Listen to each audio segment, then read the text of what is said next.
आज मध्य रात्रि यानी 8 नवंबर 2016 की रात्रि को 12 बजे से वर्तमान में जारी 500 रुपए और 1000 रुपए के करेंसी नोट लीगल टेंडर नहीं रहे। 8 नवंबर 2016 को रात ठीक 8 बजे जब ये घोषणा की गई कि प्रधानमंत्री जी एक जरूरी संदेश देंगे, तो हम भी करोड़ों देशवासियों की तरह टीवी की तरफ खिसक कर बैठ गए और उसका वॉल्यूम तेज कर दिया।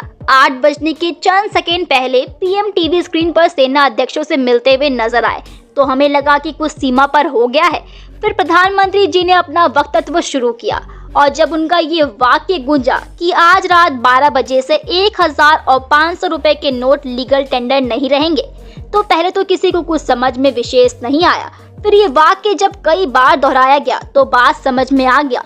नोटबंदी की घोषणा हो चुकी थी। लोगों को लगा कि सरकार का ये कदम मास्टर स्ट्रोक है, पर जब लोगों को नोट बदलने में और नए नोट मिलने में दिक्कत होने लगी तो ये मास्टर स्ट्रोक उल्टा पड़ने लगा। बता दें कि भारत की जनता यहाँ मुसीबत पे मुसीबत झेल रही थी। नवंबर दिसंबर की कड़ाके की ठंड में लोग घंटों लाइन में खड़े थे, लेकिन बीजेपी की तरफ से खेला गया ये मास्टर स्ट्रोक सिर्फ अमीरों को अमीर बनाने के लिए और गरीबों को और गरीब करने के लिए था। जी हाँ, ये खुद साबित किया है प्रधानमंत्री नरेंद्र मोदी ने और उनकी ही पार्टी से सांसद मनोज तिवारी ने, जिनका वीडियो सोशल मीडिया पर वायरल हुआ है। जी हाँ, एक वीडियो में प्रधानमंत्री नरेंद्र मोदी जापान में डीमोनेटाइजेशन को लेकर मजाक उड़ाते हुए नजर आ रहे हैं। आपको भी पता है, अचानक 8 तारीख को रात को 8 बजे 500 और 1000 के नोट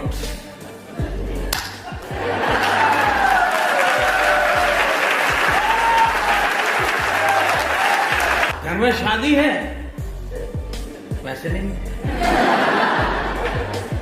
जिसमें साफ देखा जा सकता है कि बीजेपी के लोग किस तरह से भारत की जनता को पागल बनाते हैं और कुछ अंधभक्त उन पर आंख बंद करके भरोसा भी करते हैं और उनके लिए जान देने को भी तैयार रहते हैं। लेकिन उन अंधभक्तों को ये वीडियो देखनी चाहिए और अपनी आंखें खोलनी चाहिए। इसी में से एक और बीजेपी से सांसद मनोज तिवारी का सोशल मीडिया पर वीडियो वायरल हुआ है, जिसमें वो गीत गुनगुनाते हुए दिख रहे हैं और आसपास बैठे नेता हंस रहे हैं। मामला इसलिए तुल पकड़ा क्योंकि गाना नोटबंदी के दौरान कतार में खड़े लोगों से जुड़ा हुआ है।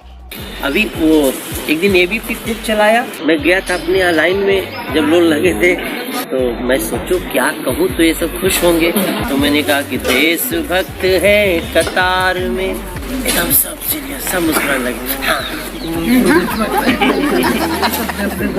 लगी है भारी भीड़, तकलीफों से सज रही भारत की तस्वीर। बोले हम लोग लगे रहेंगे 30 तारीख।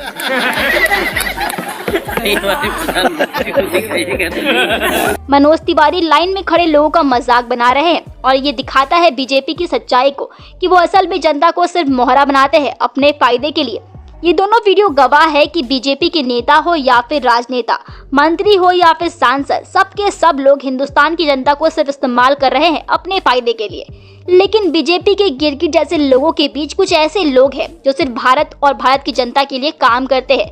उनके दुख सुख से उन्हें भी फर्क पड़ता है। जी हाँ, राहुल गांधी उन नेताओं में आते हैं जो बिना किसी स्वार्थ के लोगों की मदद करते हैं, उनके लिए आवाज उठाते हैं। उन्होंने भारत जोड़ो यात्रा में अभी तक सिर्फ और सिर्फ जनता की परेशानी सुनी है, उन्हें हल करने की कोशिश की, ना कि मीडिया को दिखाने के लिए ढोंग किया। उन्होंने नोटबंदी को लेकर भी सरकार से सवाल किए, लेकिन सत्ता पक्ष सरकार जवाब देने में हमेशा से फेल रही है।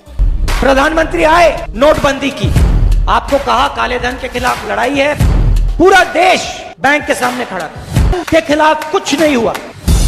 नोटबंदी कोई गलती नहीं थी, नोटबंदी आपके ऊपर आक्रमण था। नरेंद्र मोदी जी ने देश की जनता का पैसा लेकर सीधा हिंदुस्तान के सबसे बड़े क्रोनी कैपिटलिस्ट के जेब। The intention was to help the most corrupt people in this land change their money from black to करोड़ों लोगों का रोजगार नष्ट कर दिया, नोटबंदी करके देश की इकोनॉमी की धज्जियां उड़ा दी।